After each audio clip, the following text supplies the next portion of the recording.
Bienvenidos a este análisis que no podemos seguir posponiendo. Hoy, 26 de marzo de 2025, la realidad nos golpea de frente. El gobierno mexicano ha abandonado su deber más básico, el que juró cumplir al tomar el poder: garantizar nuestra seguridad.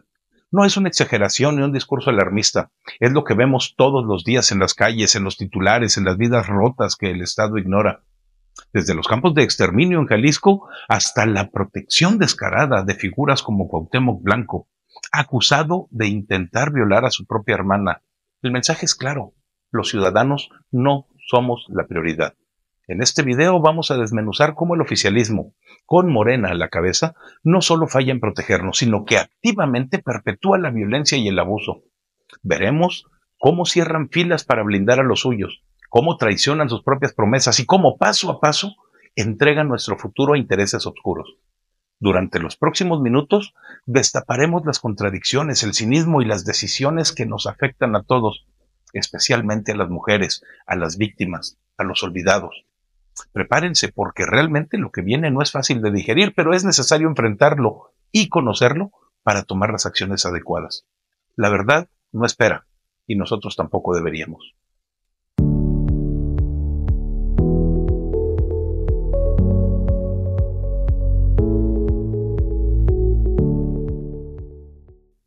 Es cada vez más evidente que el gobierno ha dejado de lado su responsabilidad fundamental: proveer seguridad a los ciudadanos. No es una percepción, es una realidad que se manifiesta en los hechos. Pensemos en el campo de exterminio de Teuchitlán, Jalisco, un recordatorio brutal de la violencia que nos acecha, y en la nula acción del gobierno para garantizar que algo así no se repita. Pero no solo es omisión, también hay complicidad activa. Ayer lo vimos con claridad: el oficialismo protegió a Cuauhtémoc Blanco frente a una amenaza de desafuero por acusaciones de intentos de violación contra su propia hermana. En lugar de buscar justicia o al menos permitir que se investigue, cerraron filas para blindarlo. Este no es un caso aislado, es una señal de algo mucho más profundo. El gobierno parece más interesado en mantenerse unido y poderoso que en protegernos. Mientras los ciudadanos vivimos con miedo, ellos juegan a la política con nuestras vidas. ¿Hasta cuándo vamos a tolerar que la seguridad sea un lujo y no un derecho? Hablemos de los responsables directos de esta maniobra: la bancada oficialista en el Congreso, integrada por Morena, el Verde Ecologista y el Partido del Trabajo. Estos legisladores, incluyendo a las mujeres que forman parte de ella, se pusieron de acuerdo para evitar que Cuauhtémoc Blanco enfrentara los cargos en su contra. Es un acto que debería indignarnos a todos. Recordemos dos principios básicos. Primero, el fuero existe para proteger a los congresistas de persecuciones por sus ideas, no para encubrir delitos. Segundo, el desafuero no es una condena, es solo el mecanismo para que alguien como Blanco sea investigado como cualquier ciudadano. Al bloquear este proceso, estos legisladores no defendieron la justicia ni el interés público, sino sus propios privilegios. Es una repetición de algo que ya sabemos: les importamos poco. Prefieren mantenerse intocables, cohesionados como grupo, antes que rendir cuentas, incluso cuando se trata de actos en su vida privada que afectan a otros. Este cinismo nos afecta a todos, pero especialmente a las mujeres que confiaron en ellos. Cuando las cosas empiezan mal, terminan mal. Nosotros desde un principio dijimos que la forma en la cual estaba actuando esa comisión instructora nos iba a llevar a una confusión y a una difícil toma de decisiones. Si se regresa esto a la comisión instructora, pues ya prejuzgaron todos los que están ahí. Luego se regresa para que se perfeccione. Bueno, y si se congela ahí, y las otras carpetas que tiene el señor diputado, ¿por qué no las presenta la gobernadora? Pues todo empezó mal y va a terminar mal. Pero además se pone sobre la mesa cosas que no son ciertas, que hoy se vota el desafuero. Pues eso no es cierto. Eso no es cierto, es falso. También se puso sobre la mesa, y por eso es la dificultad de tomar la decisión de nosotros. Es que es mejor que se regrese a la instructora para que se siga viciando y entonces haya impunidad. Y no solo el oficialismo falló. La bancada del PRI, que en teoría debería ser oposición, decidió unirse a esta farsa. Su excusa fue que el proceso de desafuero estaba mal planteado desde el inicio y que votar a favor o en contra era una decisión difícil. Así que tomaron el camino más cómodo: proteger a un posible delincuente. Esto nos obliga a preguntarnos: ¿a quiénes representan realmente? ¿A los ciudadanos que los eligieron? o a una élite política que se protege mutuamente. Si ni siquiera ellos pueden distinguir entre las víctimas y los acusados, ¿cómo esperamos que defiendan nuestros intereses? No es solo una cuestión de ineptitud, es una falta de claridad moral. Probablemente ni siquiera sepan quiénes somos los ciudadanos o qué necesitan de ellos. O tal vez sí lo saben y simplemente no les importa. Sea como sea, esta alianza entre el PRI y el oficialismo nos deja más vulnerables que nunca, atrapados entre la indiferencia y la complicidad. En este escándalo no podía faltar Gerardo Fernández Noroña, el presidente del Senado, una figura que parece omnipresente en las peores decisiones del gobierno. En lugar de abogar por la víctima o por un proceso justo, Noroña prefirió culpar al Poder Judicial. Escuchen lo que dijo. El desafuero es hoy, se hace o no se hace. Creo que el exfiscal es un canalla con vínculos con el narco. Fue desaforado y ese Poder Judicial en el que no confío le dio 3 amparos. Yo no confío en ese. No confío en el Poder Judicial. Bueno, tu opinión es muy respetable. Yo no. Por eso. No hoy. No, el desafuero es hoy. Punto. O sea, ¿se hace o no se hace? No, eso no se lleva más tiempo. Bueno, yo creo que el exfiscal es un canalla, que está en señalamientos de vínculos con el narco, que fue desaforado por nosotros, que ese Poder Judicial en el que tú confías, yo no confío, le dio por lo menos 3, bueno, tampoco entonces me digas cosas que yo no quiero, y yo estoy respondiendo. 3 amparos le dio el Poder Judicial a ese fiscal corrompido, y lo soltó. Y lo volvió a poner en el cargo. Tuvo que destituirlo el Congreso local. No, yo no confío en ese. Sus palabras no solo son un ataque a las instituciones que deberían impartir justicia, sino una estrategia para desviar la atención y proteger al acusado. En vez de exigir una investigación seria, prefiere desacreditar a los jueces y al sistema entero. Es un patrón preocupante. Cuando no pueden controlar algo, lo destruyen. Mientras tanto, la víctima queda abandonada y los ciudadanos seguimos sin respuestas ni protección. ¿Ese es el liderazgo que merecemos? Hace unos meses las diputadas de Morena llenaban las calles y los micrófonos con el grito de "Llegamos todas", prometiendo ser la voz de las mujeres mexicanas. Hoy, esas mismas mujeres subieron a tribuna para defender a Cuauhtémoc Blanco, violando el reglamento del Congreso al meter una participación no registrada. No está solo, le gritaban como si el acusado fuera la víctima y no su hermana. Con su permiso, señor presidente, con su permiso. Nada más quiero que me escuchen un poquito. Todo esto que se me está haciendo es injustificado. Lo único que les pido, y que yo con mucho gusto estaría dispuesto a ir a la fiscalía. Yo no tengo miedo. Aquí estoy. Y estoy parado ante ustedes. Y estoy de frente dándole la cara. Este acto es una traición directa a su discurso y a las mexicanas que confiaron en ellas. Proteger a un presunto agresor no es ninguna neutralidad, es complicidad. Si no haces nada para detener la violencia, eres parte del problema. Imaginen si Blanco dijera, renuncio a mi fuero y voy con el fiscal a demostrar mi inocencia. Eso sería valentía, eso sería justicia, pero no, todo se queda en bravuconadas vacías, como los discursos mismos de cualquier morenista. Las mujeres de este país merecen más que promesas rotas y cinismo. La indiferencia del gobierno no se limita a este caso. Pensemos en Tuchitlán, Jalisco, donde se descubrió un centro de adiestramiento y exterminio. Los senadores de Morena votaron no una, sino 2 veces en contra de crear un grupo interdisciplinario independiente y una comisión especial para investigar. Esto es especialmente revelador si recordamos que en 2015, con el caso Ayotzinapa, ellos mismos apoyaron medidas similares cuando eran oposición. ¿Qué cambió? La respuesta es simple. Ahora tienen el poder y prefieren proteger sus intereses antes que buscar la verdad. Mientras tanto, Ernestina Godoy, consejera jurídica del Ejecutivo, propone una CURP con foto y huellas dactilares para mejorar la búsqueda de desaparecidos. Suena noble, pero analicemos esto. Esto realmente no previene secuestros ni asesinatos, solo facilita identificar cuerpos. Es una medida que llega tarde y no resuelve el fondo del problema. ¿Por qué no invierten ese esfuerzo en detener la violencia antes de que haya más víctimas. La propuesta de Godoy tiene un lado aún más oscuro. El gobierno lleva años intentando recolectar datos biométricos de los ciudadanos y esta reforma podría ser su gran oportunidad. Si lo logran, podrían justificar la desaparición del INE argumentando que ya no necesitamos credenciales ni un organismo autónomo para contar votos. Imaginen el escenario. El Estado con tus huellas, tu rostro y el poder de decidir quién te gobierna sin que nadie lo supervise. Y hay más. ¿Qué garantiza que esos datos no caigan en manos equivocadas? Ya pasó con la lista nominal del INE, que terminó en la dark web. Si el crimen organizado accede a esa base de datos y usa cámaras con reconocimiento facial como las que ya tienen, seremos blancos fáciles. El gobierno, que debería priorizar nuestra seguridad, nos pone en riesgo con estas decisiones. Y luego está el colmo. Podrían usar esto para decir que el INE ya no sirve, que ellos contarán los votos y decidirán todo. Nos quedaríamos sin defensa, sin voz, en manos de un sistema que ya ha demostrado que no le importamos.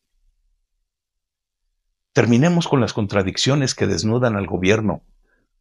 Omar García Harfuch dice que desde octubre de 2024 han incautado casi 1,5 toneladas de fentanilo y millones de pastillas, pero hasta enero de 2025, Claudia Sheinbaum negaba que se produjera en México. Si no se fabricaba aquí, ¿de dónde salió tanto fentanilo? Si se fabrica, ¿por qué no hay laboratorios destruidos antes de que Trump amenazara con aranceles? Y luego está Noroña otra vez, negándose a transparentar los gastos de su viaje a Francia. ¿Para qué? Si van a criticar, dice, olvidando que ese dinero es nuestro. No me acuerdo, pero finalmente, ¿qué sentido tiene? Para que digan, ¡qué barbaridad! ¡Cuánto dinero! ¡Qué gran vida se dan! ¡Es un escándalo! No, hombre, no son serios. Gracias. Podremos decir que... Antes, Morena culpaba al gobierno federal de todo. Hoy dicen que la culpa es de gobernadores y alcalde. Su hipocresía es tan clara como su desprecio. Nos prometieron bienestar, pero nos dieron mentiras y abandono. Este gobierno no está con los ciudadanos, está en contra de nosotros, priorizando sus intereses y su poder. Es hora de exigir respuestas, porque el tiempo de las excusas ya se acabó. Hemos recorrido un camino duro pero revelador. Después de lo que hemos platicado el día de hoy, la imagen es innegable. Este gobierno no está con nosotros, está contra nosotros. Desde proteger a Cuauhtémoc Blanco hasta ignorar los horrores de Teuchitlán, desde recolectar datos biométricos con excusas vacías hasta negar la producción de fentanilo mientras lo incautan por toneladas. Todo apunta a lo mismo. Sus intereses están por encima de nuestras vidas. Nos prometieron bienestar, pero nos dieron abandono. Nos ofrecieron transparencia, pero nos dejaron a oscuras. Las palabras de Noroña, las maniobras de Morena, las contradicciones de Sheinbaum son solamente la punta de un iceberg que amenaza con hundirnos. Pero esto no puede terminar aquí. No podemos quedarnos de brazos cruzados mientras el Estado juega con nuestra seguridad y nuestra dignidad. Es hora de exigir cuentas claras, de alzar la voz, de recordarles que ellos están ahí por nosotros y no al revés.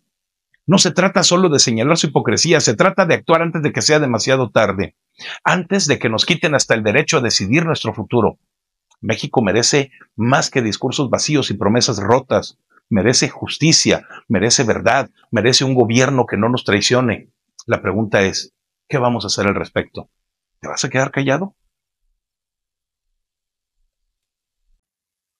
Eso ya no existe en México, dijo Claudia Sheinbaum hace poco en una de sus conferencias matutinas desde Palacio Nacional. Con esa frase intentó borrar de un plumazo lo que millones de mexicanos vivimos todos los días hablando de crímenes de lesa humanidad. Pero nosotros, los ciudadanos, los que salimos a las calles, los que lloramos a nuestros desaparecidos, le decimos que sí existe, que no estamos ciegos ni sordos. No importa cuántas veces insista en que la seguridad en México está en sus mejores momentos, como si repetir una mentira la convirtiera en verdad. Los ciudadanos tenemos otros datos. Datos que no vienen de encuestas maquilladas ni de discursos optimistas, sino de la vida real. Ayer, por ejemplo, en su mañanera, afirmó con una tranquilidad pasmosa que lo que hay en México es solo crimen organizado, no crímenes de lesa humanidad. En serio, Claudia. Porque los hornos del rancho Izaguirre en Teuchitlán, las fosas clandestinas de Lagos de Moreno en Jalisco, los restos calcinados en Macuspana, el estado de Zacatecas, Guerrero, Coahuila, Nuevo León, el estado de México y prácticamente cada rincón del país nos dicen exactamente lo contrario. No son casos aislados, son exageraciones de la prensa tampoco, son una realidad que nos aplasta. Aquí no se trata de percepciones ni de narrativas políticas, se trata de hechos que el gobierno se niega a enfrentar. En México sí hay crímenes de lesa humanidad y negarlo no los hace desaparecer.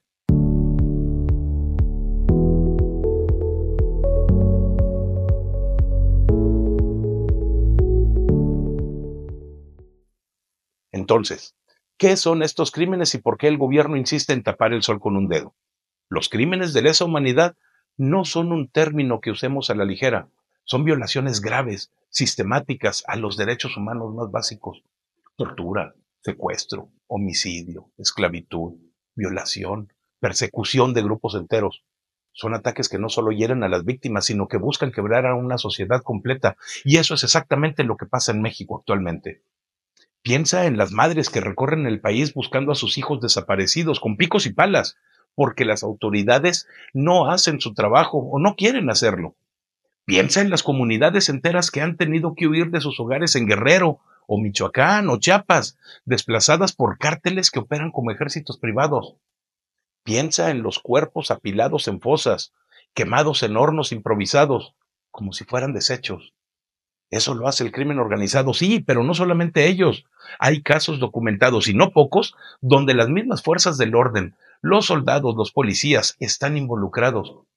Desapariciones forzadas, ejecuciones extrajudiciales, complicidad con los narcos.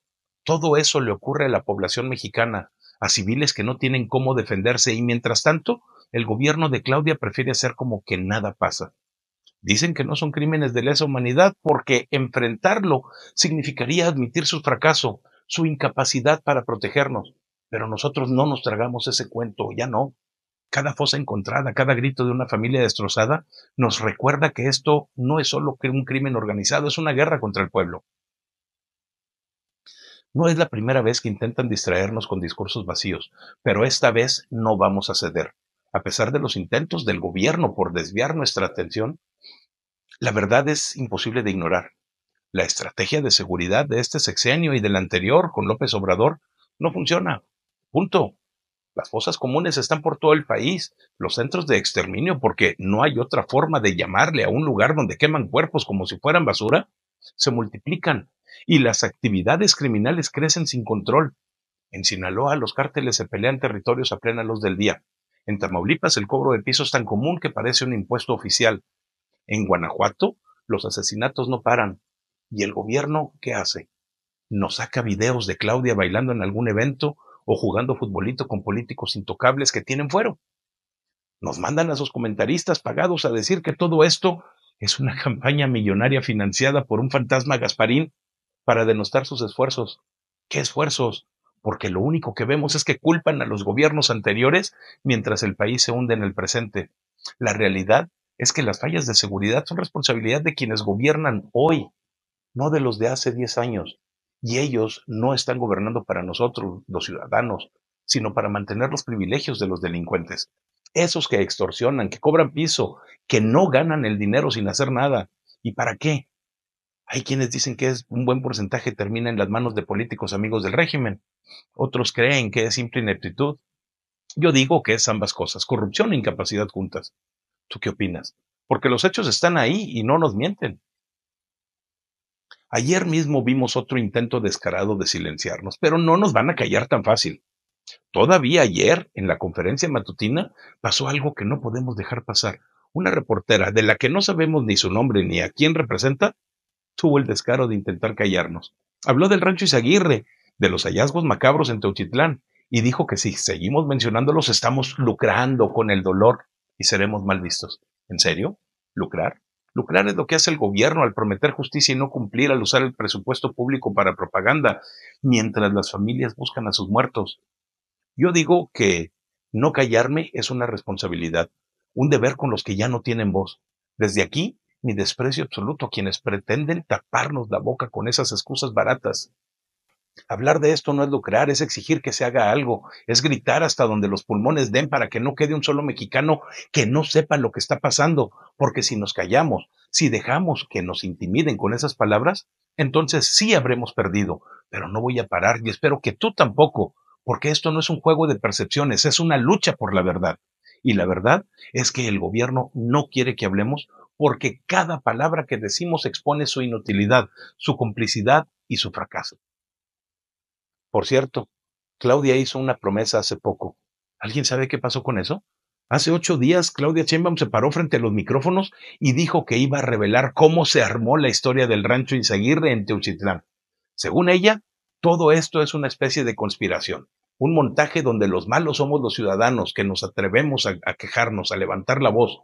Prometió pruebas, detalles, una gran revelación que iba a callarnos a todos, pero adivina qué. No ha vuelto a abrir la boca sobre el tema. Silencio total. ¿Qué pasó, Claudia? ¿No te salió el cuento? ¿No encontraste cómo justificar tu teoría de que todo esto es una situación pequeña, escalada por un grupo de ciudadanos sin poder económico? Porque aquí no hay magnates ni campañas millonarias, solamente gente harta de ver cómo el país se desangra mientras tú hablas de logros inexistentes. Los campos de exterminio no son una exageración, son una realidad documentada por colectivos, por periodistas, por familias que han perdido todo. Si lo que querías, Claudia, era minimizar el horror, te salió muy mal, muy mal. Y ese silencio tuyo no hace más que confirmar lo que ya sospechábamos, que prefieres la narrativa cómoda a la verdad incómoda. Pero nosotros no vamos a olvidar tu promesa ni vamos a dejar de señalar que una vez más nos quedaste a deber. La violencia no es lo único que nos tiene en jaque, hay más ineptitud que destapar. Pero los campos de exterminio y la violencia no son lo único que aqueja a este país.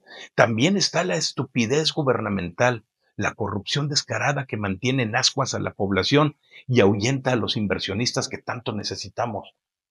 El caso de Cuauhtémoc Blanco es un espectáculo en todos los sentidos. Este escándalo pone al descubierto lo peor de Morena, favoritismo, cinismo y un desdén absoluto por los ciudadanos. Hace poco, mujeres diputadas de ese partido votaron a favor de mantenerle el fuero a este personaje, acusado de delitos gravísimos. Y luego salió Ricardo Monreal con su tono de maestro regañón a defenderlas en canales oficiales del Congreso. Dijo que no le parece justo que las ataquemos por honrar un acuerdo del grupo parlamentario. ¿Qué acuerdo, Ricardo? Porque lo que vemos es que esas diputadas protegieron a alguien que debería estar enfrentando a la justicia como cualquier otro mexicano. No se les critica por cumplir acuerdos, se les critica por traicionar las promesas que hicieron en campaña, cuando juraron acabar con la impunidad. Ese fuero no es un derecho, es un privilegio que usan para blindar a los suyos.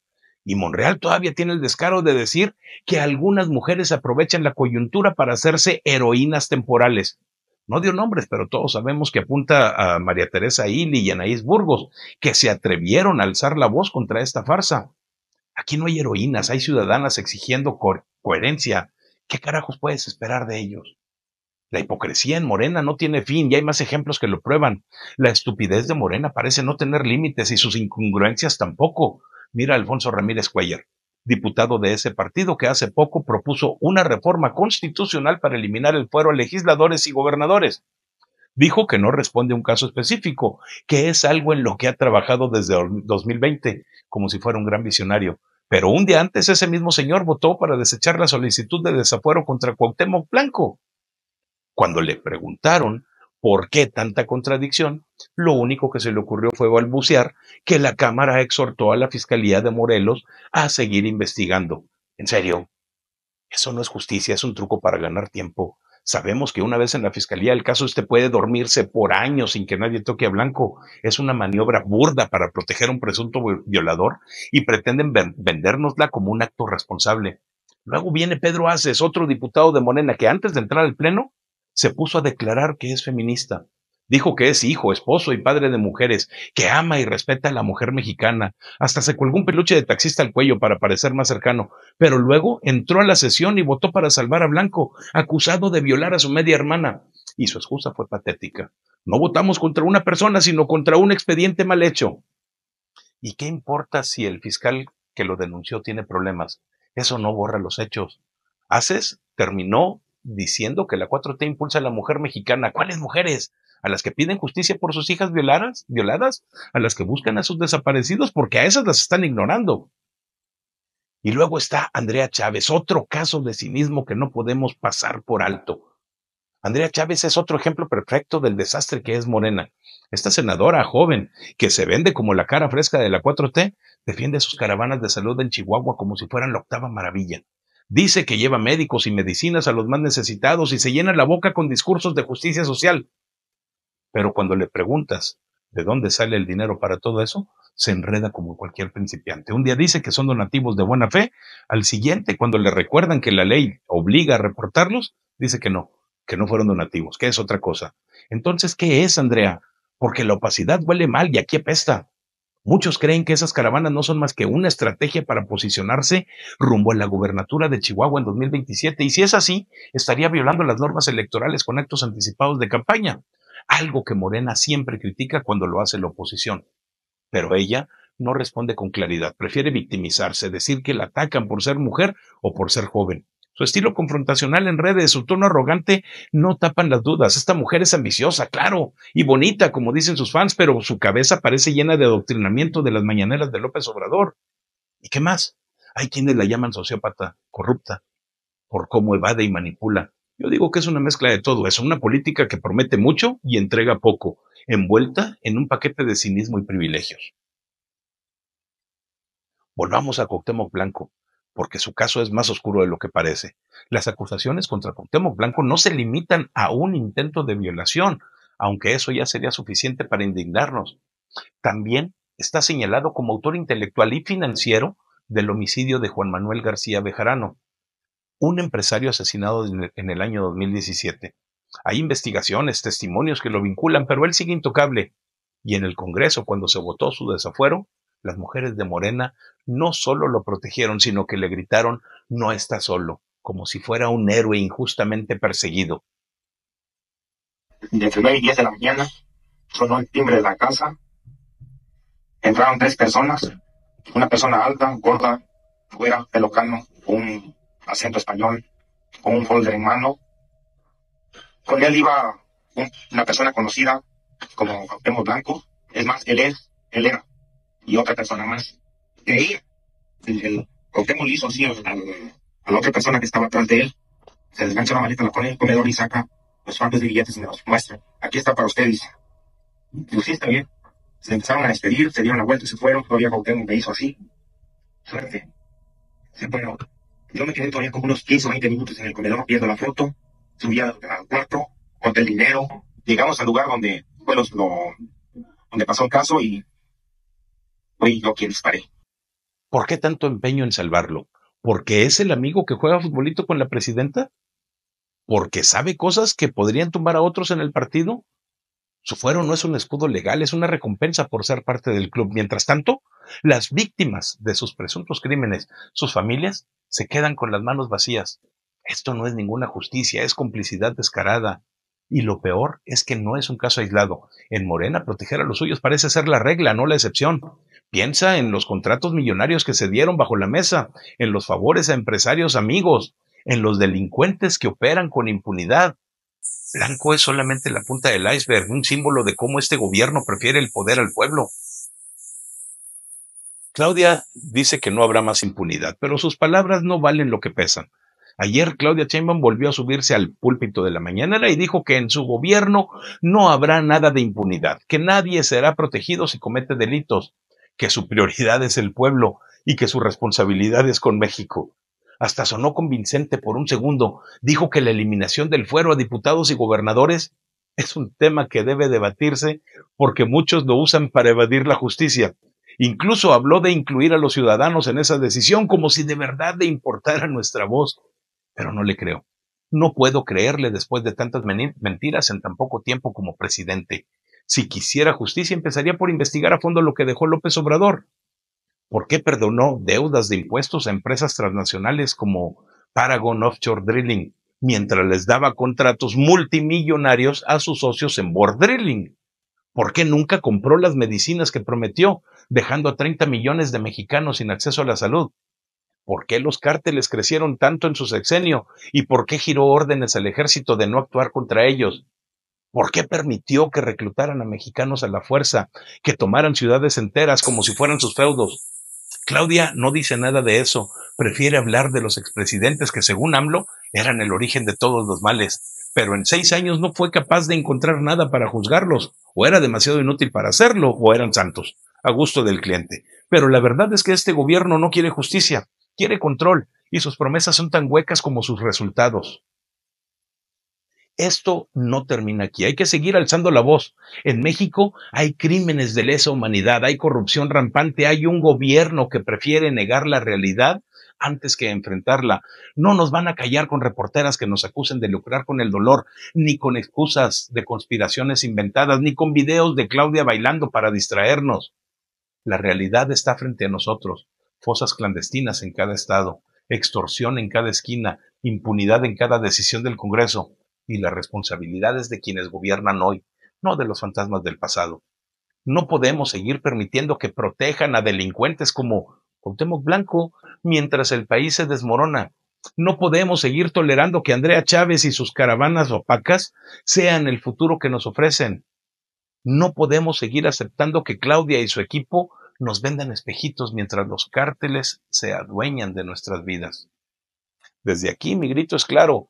No nos vamos a rendir. Que lo escuche todo México, desde Tijuana hasta Chiapas, hasta Cancún, que lo escuchen en Palacio Nacional, en el Congreso, en cada oficina donde se esconden los corruptos, porque si no actuamos, si no exigimos, nadie lo hará por nosotros. Este video no es solamente una denuncia, es un llamado. Únete, habla, grita, porque el silencio ya no es una opción y el cambio no va a venir de ellos, va a venir de nosotros, nada más de nosotros.